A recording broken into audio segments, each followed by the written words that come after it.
জেলা সভাপতির পদেই হারালেন অনুব্রত মণ্ডল। অনুব্রত মণ্ডল জেলা সভাপতির পদ হারাতেই এবার শাসক দলের অন্দরেই এ নিয়ে শোরগোল পড়ে গেল। একেবারে অবাক করা ব্যাপার।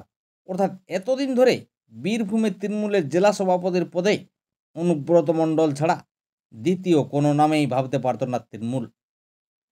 এমনকি তিনি যখন তিহাড় জেলে ছিলেন তখনও কিন্তু বীরভূমে দলের জেলা সভাপতি ছিলেন অনুব্রত মণ্ডল। আর এবার তৃণমূল সুপ্রিমো মমতা বন্দ্যোপাধ্যায় বীরভূমের জেলা সভাপতির পদটিকেই তুলে দিলেন। অর্থাৎ বীরভূমে এরপর জেলা সভাপতির কোনো পদেই রাখলেন না। সেখানে তৃণমূল সুপ্রিমো মমতা বন্দ্যোপাধ্যায়ের নির্দেশে এবার তৈরি হলো 7 সদস্যের কোর কমিটি। আর এই কোর কমিটির 7 সদস্যের মধ্যে রয়েছেন অনুব্রত মণ্ডল, কাজল শেখ, চন্দ্রনাথ সিনিয়া, সুদীপ্ত ঘোষ, অভিজিৎ সিংহ এবং বিকাশ রায়চৌধুরী ও আশিস বন্দ্যোপাধ্যায়।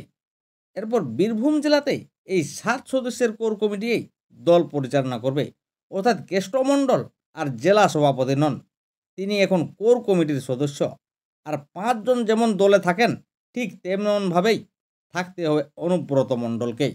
অনুব্রত মণ্ডল নিজের মতো করে আর দল চালাতে পারবে না।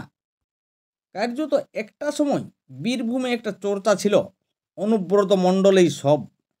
তিনি এই ভোটের সময় গুড় বাতাসা ও চূড়াম চূড়াম ঢাক বাজাতেন, আর তার দাপটেই বীরভূমে গুটিয়ে থাকতেন বিরোধীরাও।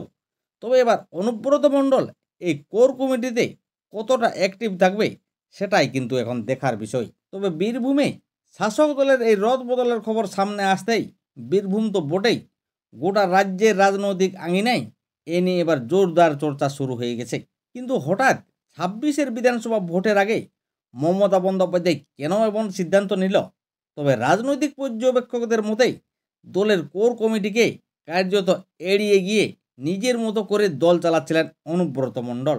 আর এসব কথা উপর মহলে গিয়েছিল। এরপরেই কিন্তু শাসক দলের তরফে এই সিদ্ধান্ত নেই।